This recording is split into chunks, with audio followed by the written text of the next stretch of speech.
முந்தைய பிறவி நினைவுகள் ஏன் மறைகின்றன?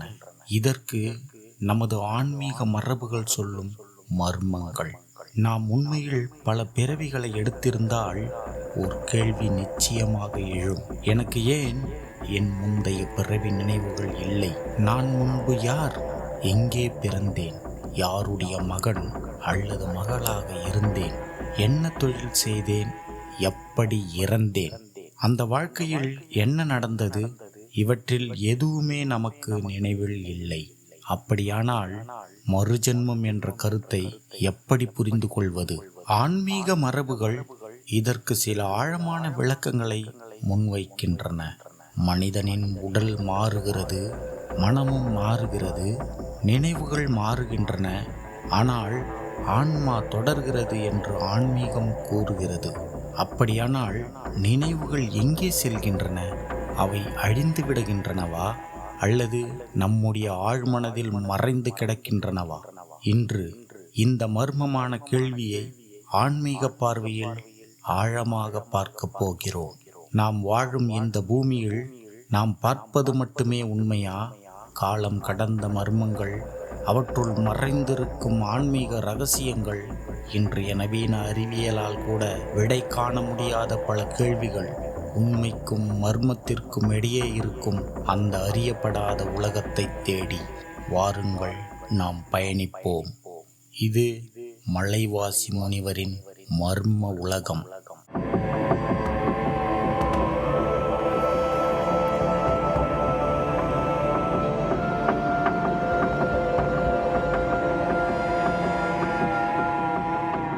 முதலில் ஒரு அடிப்படை வேறுபாட்டை புரிந்து கொள்ள வேண்டும். ஆன்மா மற்றும் நினைவு ஒன்றா? நமது ஆன்மீக தத்துவ மரபுகளின்படி ஆன்மா மற்றும் நினைவு ஒன்றல்ல, வெவ்வேறானவை. மனிதனின் உடல் ஒரு கருவி, மனம் அனுபவங்களை பதிவு செய்யும் ஒரு நிலை, நினைவுகள் அந்த வாழ்க்கையின் அனுபவங்களுடன் தொடர்புடையவை. ஆன்மா அவற்றை கடந்த ஒரு ஆழமான இருப்பாக கருதப்படுகிறது. அதன் அடிப்படையில் பார்க்கும்போது ஒரு பிறவியின் நினைவுகள் அடுத்த பிறவியில் முழுமையாக தொடர வேண்டிய அவசியமில்லை. உடல் மாறுகிறது, மூளை மாறுகிறது, வாழ்க்கை சூழல் மாறுகிறது. அதனால் பழைய வாழ்க்கையின் வெளிப்படையான நினைவுகள் இல்லாமல் ஒரு புதிய வாழ்க்கை தொடங்குகிறது என்று ஆன்மீகம் விளக்குகிறது. இப்போது இன்னும் ஒரு ஆழமான கேள்வி: நினைவுகள் முழுமையாக இருந்தால் என்ன ஆகும்? நீங்கள் இந்த வாழ்க்கையில் உங்கள் முந்தைய பிறவியில் இருந்த குடும்பத்தினரை எல்லாம் நினைவில் வைத்திருக்கிறீர்கள் என்று கற்பனை செய்து கொள்ளுங்கள். அந்த வாழ்க்கையில் உங்களுக்கு இருந்த அன்பு, பகை, சொத்து, ஆசை, துன்பம், பழிவாங்கும் எண்ணம் அனைத்தும் உங்களுடன் வந்தால் புதிய வாழ்க்கையை நீங்கள் சுதந்திரமாக வாழ முடியுமா? ஆன்மீக விளக்கங்களில் இதற்காகவே முந்தைய பிறவி நினைவுகள் மறைக்கப்படுகின்றன என்று சில தத்துவ மரபுகள் கூறுகின்றன. புதிய வாழ்க்கையில் புதிய உறவுகள், புதிய அனுபவங்கள், புதிய கடமைகள் உருவாக வேண்டும். கடந்த வாழ்க்கையின் நினைவுகள் அனைத்தும் தொடர்ந்து இருந்தால் மனிதனின் மனம் கடந்த காலத்தையே சிந்திக்கும். அதனால் மறதி ஒரு தண்டனை அல்ல, ஒரு புதிய வாழ்க்கைக்கான வாய்ப்பு என்று ஆன்மீகம் கூறுகிறது. ஆனால் ஒரு கேள்வி இன்னும் உள்ளது. முந்தைய வாழ்க்கையின் நினைவுகள் இல்லை என்றால் கர்மா எப்படி தொடர்கிறது? ஆன்மீக விளக்கங்களில் கர்மா என்பது ஒரு குறிப்பிட்ட சம்பவத்தின் நினைவு மட்டுமல்ல, அது நமது செயல்களின் ஆழமான விளைவுகளுடன் தொடர்புடையதாக கருதப்படுகிறது. இதை ஒரு விதையுடன் ஒப்பிடலாம். ஒரு விதைக்குள் முழுமையான மரம் வெளிப்படையாக தெரியாது. ஆனால் சரியான சூழல் கிடைத்தால் அந்த விதை வளர்ந்து மரமாகிறது. அதேபோல் முந்தைய செயல்களின் தாக்கங்கள் அடுத்த வாழ்க்கையின் சூழ்நிலைகள், மனப்போக்குகள், விருப்பங்கள், பற்றுகள், பயங்கள் போன்ற வடிவங்களில் வெளிப்படலாம் என்று சில ஆன்மீக மரபுகள் விளக்குகின்றன. அதனால் நினைவு இல்லாமல் கர்மா தொடரலாம் என்ற கருத்து உருவாகிறது. இப்போது இந்த தொடரின் மிக முக்கியமான கேள்விக்கு வருகிறோம். எல்லோருக்கும் முந்தைய பிறவி நினைவுகள் இல்லை என்றால் சில குழந்தைகள் மட்டும் நான் முன்பு வேறு இடத்தில் வாழ்ந்தேன் என்று ஏன் கூறுகின்றன? ஆன்மீக பார்வையில் சிலர் இதை முந்தைய வாழ்க்கையின் நினைவுகள் முழுமையாக மறையாமல் இருந்ததன் விளைவாக கருதுகின்றனர்.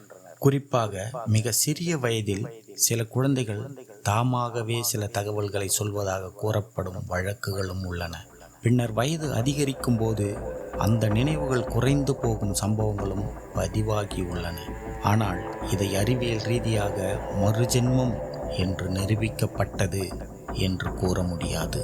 இது ஆன்மீக விளக்கம் மற்றும் ஆராய்ச்சி செய்யப்படும் ஒரு நிகழ்வு என்ற அளவில் நாம் பார்க்கப்பட வேண்டும். இந்திய தத்துவங்களில் வாசனை என்ற கருத்து முக்கியமானது. இங்கே வாசனை என்றால் மலரின் மனம் அல்ல, மனதின் ஆழத்தில் பதிந்த பழக்கங்கள், விருப்பங்கள், பற்றுகள், மனப்போக்குகள் போன்ற நுண்ணிய தகவல்களை குறிக்கிறது.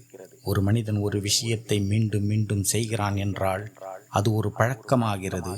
பழக்கம் மனப்போக்காக மாறுகிறது. மனப்போக்கு அவனுடைய வாழ்க்கையை வழி நடத்துகிறது. ஆன்மீக விளக்கங்களில் இத்தகைய ஆழமான மனப்பதிவுகள் ஒரு பிறவியில் இருந்து மற்றொரு பிறவிக்கு தொடரக்கூடும் என்று சில தத்துவங்கள் கூறுகின்றன. ஆனால் இது நவீன அறிவியலால் நிரூபிக்கப்பட்ட உயிரியல் செயல்முறை என்று கூற முடியாது. இது நமது ஆன்மீக தத்துவத்தின் ஒரு கருத்து. சில குழந்தைகள் மிக சிறிய வயதிலேயே அசாதாரணமான திறமைகளை வெளிப்படுத்துகின்றன. ஒருவர் இசையில் திறமையாக இருக்கலாம், இன்னொருவர் கணிதத்தில் மேதையாக இருக்கலாம், மற்றொருவர் ஓவியம் மற்றும் மொழிகள் பல பேசுவதில் திறமையாக இருக்கலாம்.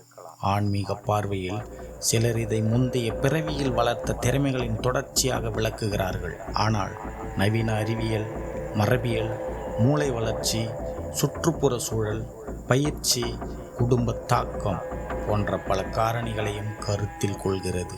எனவே ஒரு குழந்தையின் இயற்கையான திறமை மட்டும் மறுஜென்மத்தின் ஆதாரமாக கருதப்பட முடியாது. முந்தைய பிறவியை நினைவு கூற முடிந்தால் அது நல்ல விஷயமா? ஆன்மீக ரீதியாக பார்த்தால் அவசியமில்லை. கடந்த வாழ்க்கையின் நினைவுகள் சில நேரங்களில் மனிதனுக்கு குழப்பத்தை ஏற்படுத்தலாம். நான் யார்? என் உண்மையான குடும்பம் யார்? நான் ஏன் இந்த வாழ்க்கையில் இருக்கிறேன் போன்ற கேள்விகள் எழலாம். அதனால் ஆன்மீக மரபுகள் கடந்த பிறவியை அறிந்து கொள்வதை விட இந்த வாழ்க்கையை சரியாக வாழ்வதற்கே முக்கியத்துவம் கொடுக்கின்றன. கடந்த காலத்தை தேடுவதை காட்டிலும் தற்போதைய செயல்களை சரியாக செய்வதே முக்கியம் என்று நமது ஆன்மீக மரபுகள் கூறுகின்றன.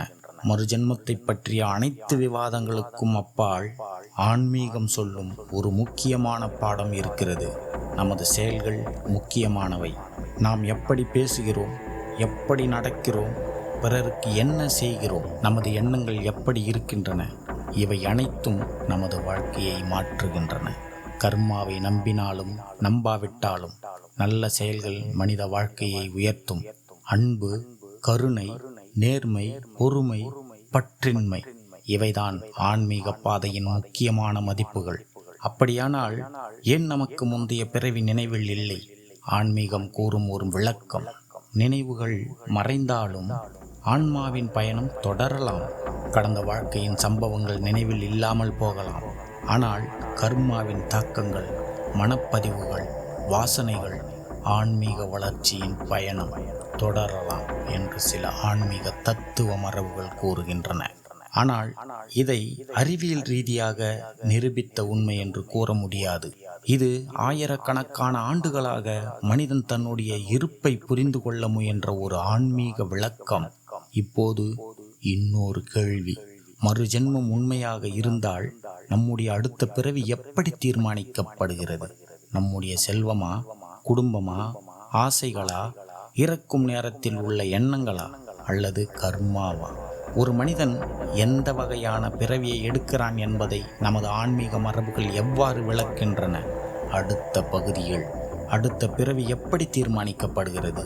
கர்மாவா, ஆசையா, எண்ணங்களா, மற்றும் மரணத்தின் கடைசி நிமிடங்களா என்ற இன்னொரு ஆழமான கேள்விக்குள் நாம் செல்லப் போகிறோம். தொடர்ந்து இணைந்திருங்கள். நாம் இதுவரை பார்த்த இந்த மர்மமான தகவல்கள் குறித்து உங்கள் கருத்து என்ன? இது நம்பிக்கையா அல்லது இன்னும் விடை காணப்படாத ஒரு மர்மமா? உங்கள் கருத்தை கீழே கமெண்டில் பதிவு செய்யுங்கள். இந்த வீடியோ உங்களுக்கு பிடித்திருந்தால் லைக் செய்யுங்கள், உங்கள் நண்பர்களுடன் ஷேர் செய்யுங்கள். இது போன்ற மர்மங்கள், ஆன்மீக ரகசியங்கள் மற்றும் அறிவியலால் விடை காணப்படாத கேள்விகளை அறிந்து கொள்ள மலைவாசி முனிவரின் மர்ம உலகத்தை சப்ஸ்கிரைப் செய்யுங்கள். அடுத்த மர்ம பயணத்தில் மீண்டும் சந்திப்போம். அதுவரை சிந்தியுங்கள், தேடுங்கள், உண்மையை அறிய முயலுங்கள். மர்மம் தொடரும் மலைவாசி முனிவரின் மர்ம உலகத்தில். நன்றி, வணக்கம்.